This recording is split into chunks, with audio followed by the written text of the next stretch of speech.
distinguiendo y clasificando. Aprender. Aprender es una de las conductas conscientes o inconscientes más vieja del mundo. Aprender es innato, aprender es intrínseco, el proceso de la vida misma, un proceso consustancial a la supervivencia, como lo es comer, beber o reproducirse, y aún esto último requiere de un proceso de aprendizaje particularmente en primates y humanos. Aprender es, en su esencia, ser capaz de sobrevivir, y sobrevivir es la ley suprema de todo organismo. Aprender es un proceso cuya maquinaria molecular genética ya existe en los seres unicelulares y desde luego un proceso molecular enormemente elaborado en los seres con sistema nervioso, comenzando con los invertebrados. Un caracol, por ejemplo, ya tiene una poderosa máquina neuronal con la que aprende a distinguir lo bueno, acercándose a estímulos recompensantes como puede ser el alimento, de lo malo, alejarse de aquellas fuentes que producen daño en su entorno. Un ser vivo que no aprende o aprende mal es un ser vivo que parece pronto, aún estando a resguardo de sus congéneres, con el proceso evolutivo, primero con la aparición de los ganglios neuronales y después con los cerebros más complejos, se han elaborado códigos que vienen impresos en el genoma de cada especie y que empujan al aprendizaje. Cuando se nace, aprender es el primer mecanismo cerebral que se pone en marcha para adaptarse al medio ambiente. Una gacela inmediatamente tras nacer ya pone en marcha los mecanismos innatos genéticos que es interacción con ese medio ambiente que lo rodea, le permite aprender y pronto consigue en menos de 15 minutos correr alrededor de su madre. Es más, la gacela aprende en esos pocos minutos no a correr alocadamente por la pradera, expuesta a los depredadores, sino a hacerlo muy estrechamente alrededor de su madre. Aprende pronto que la madre representa protección y defensa, aprendizaje que amplía y desarrolla con rapidez, extendiéndolos a otras conductas dirigidas siempre primero a mantenerse viva y después a preservar viva su especie. Pero para aprender hay que estar en contacto permanente con el mundo, vivir la sensorialidad del mundo y tocarla, expresar la conducta con el movimiento. Ninguna gacela aprendería nunca a correr como sus congéneres si tras el nacimiento se la aislara de su entorno natural. Y se trata de enseñar a correr solo mostrándole reportajes y películas de cómo lo hacen otras gacelas. El contacto directo con el mundo físico a través de la conducta es un acto motor necesario, absolutamente impredecible para que los códigos genéticos se pongan en marcha y lleven el aprendizaje a la gacela.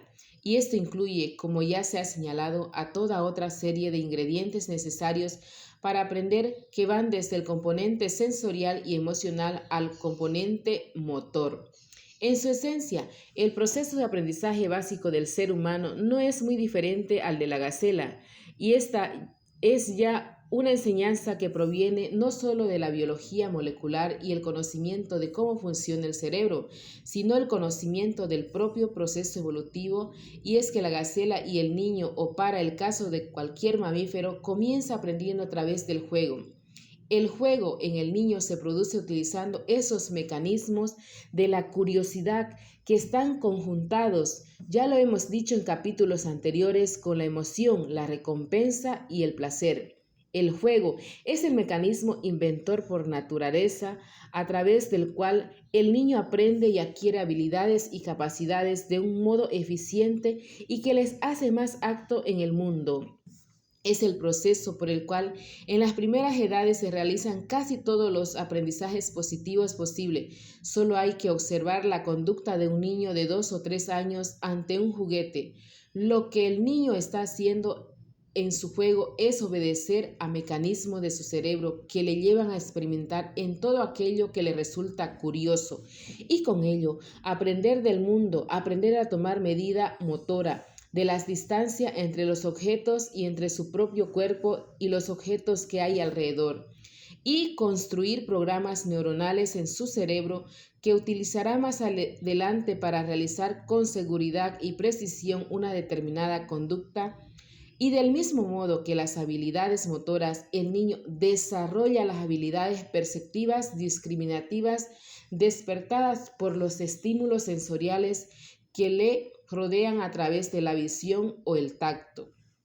El niño juega porque le produce placer hacerlo, sin saber, por supuesto, que es el mecanismo diseñado por la naturaleza para empujar a aprender. Todo niño experimenta una necesidad, la de aprender, que le empuja al juego y que solo sacia con el juego. Que este es placentero.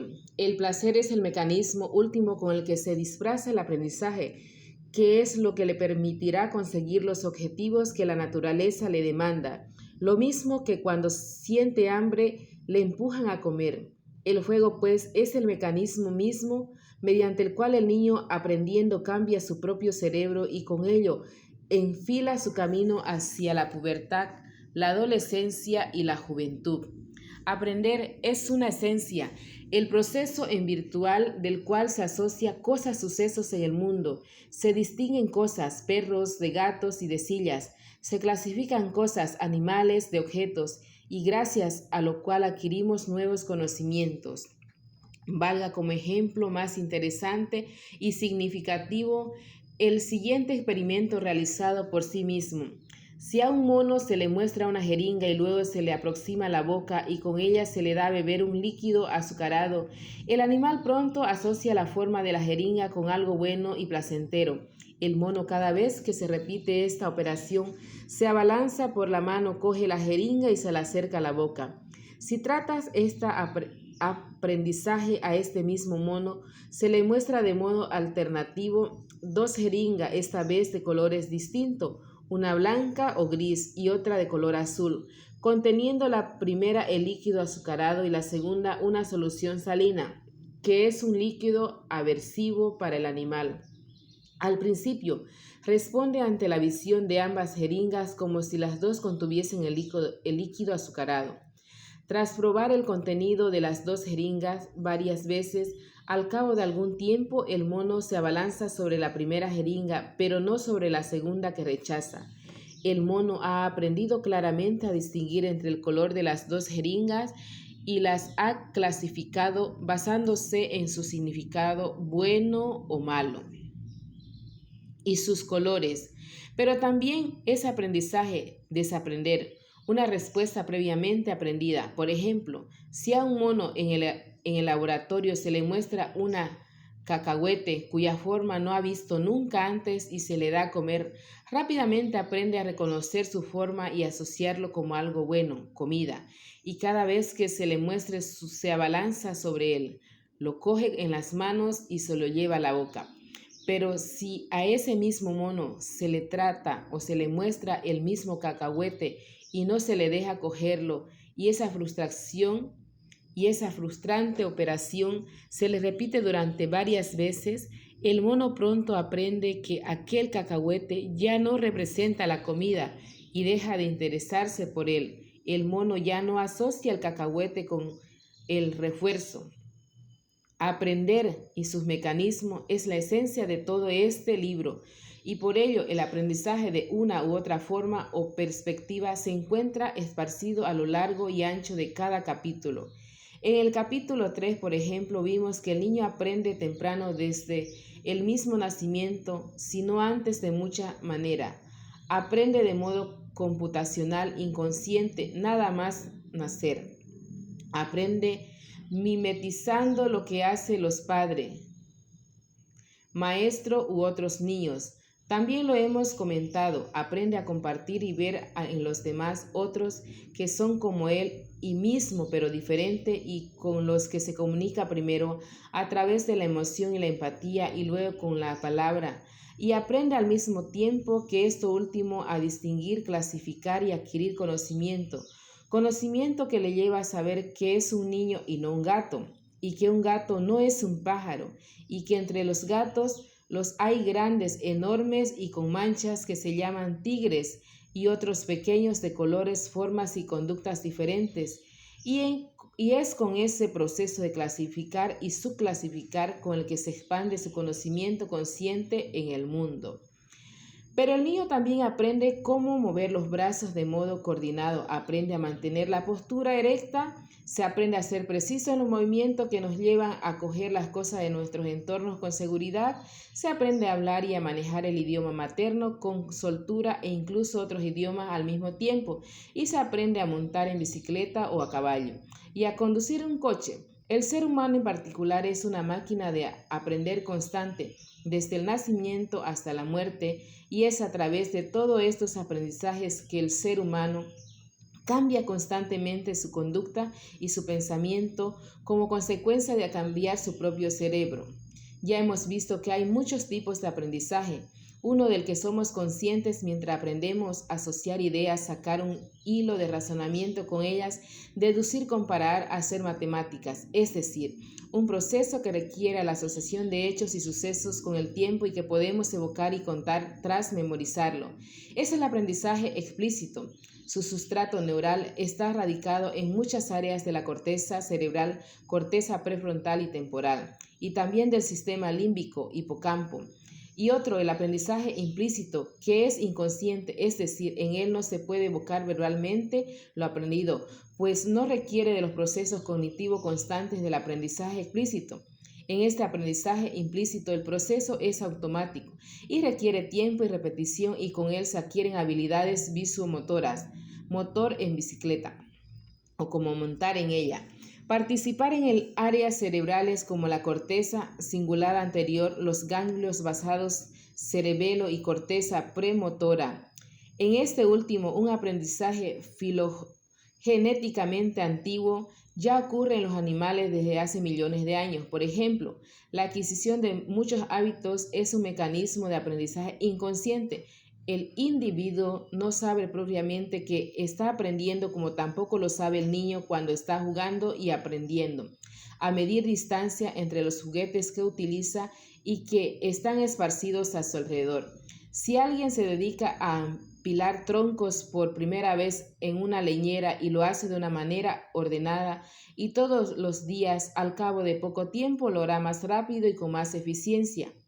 Lo mismo ocurre si se le indica que redibuje todos los días con un lápiz los contornos de alguna figura, pues también al cabo de unos días lo hace más rápido y con más precisión. El cerebro de estas personas han aprendido sin que sean conscientes de ello. E igual ocurre si a alguien se le da una página que contenga una secuencia de letras y se le pide que las ordene de alguna manera, pero no se le dice nada más. Las letras, sin que la persona lo sepa, ya vienen con ciertas reglas de ordenamiento. Por ejemplo, en la lista se puede ver que hay varias secuencias que se repiten intervalos. Por ejemplo, la D siempre viene seguida de la X. Pues bien, lo curioso es que la gente pronto capta esta regularidad sin estar segura de que esto puede ser lo que se le pide, y tiene a colocar todas las D y las X juntas donde no lo están. Pero si luego se les da otra secuencia diferente de la letra, desde ahora la D que sigue de la Z, muchos pronto se dan cuenta y la ordenan de esta otra manera. Es decir, se ha roto la primera regla de X y se encuentra otra nueva de Z. Pues bien, las personas expuestas a este proceso adquieren las nuevas reglas de modo cada vez más rápido. Las personas, sin saberlo inconscientemente, han aprendido, se han visto que varias áreas del cerebro son responsables de este aprendizaje. Con la corteza promotora, repetición es la secuencia de un acto motor aprendido, y la corteza cingulada anterior, convergencia, percepción, emoción, acción. Hay otros aprendizajes como el procedural, el de conducir un coche, en el que participan otras estructuras cerebrales como el cerebelo y los ganglios basales. Todos estos aprendizajes implícitos diferentes de estos otros explícitos, como saber dónde existe un tramo de carretera peligroso y participárselo a alguien. Como veremos en el capítulo siguiente a propósito de la memoria, existe una interacción entre estos dos tipos de aprendizaje explícito e implícito. Por ejemplo, moverse en un espacio conocido implícitamente o de modo no consciente, como la propia casa y los estímulos sensoriales que existen en ella. facilita el aprendizaje y las memorias explícitas creadas en ese mismo entorno. Un buen ejemplo es quizás la relativa facilidad con que niños o adultos expuestos a un ambiente multilingüe aprendan otros idiomas. Los niños, por ejemplo, que van a los colegios europeos donde se congregan niños de muchas nacionalidades, en cualquier caso aprenden y memorizan en una unidad neurobiológica. Por eso, algunas formas de aprendizaje las he dejado para ser explicada en el siguiente capítulo de la memoria. Y es que no hay aprendizaje sin memoria en el cerebro y por ende en la conducta. Lo vemos a continuación.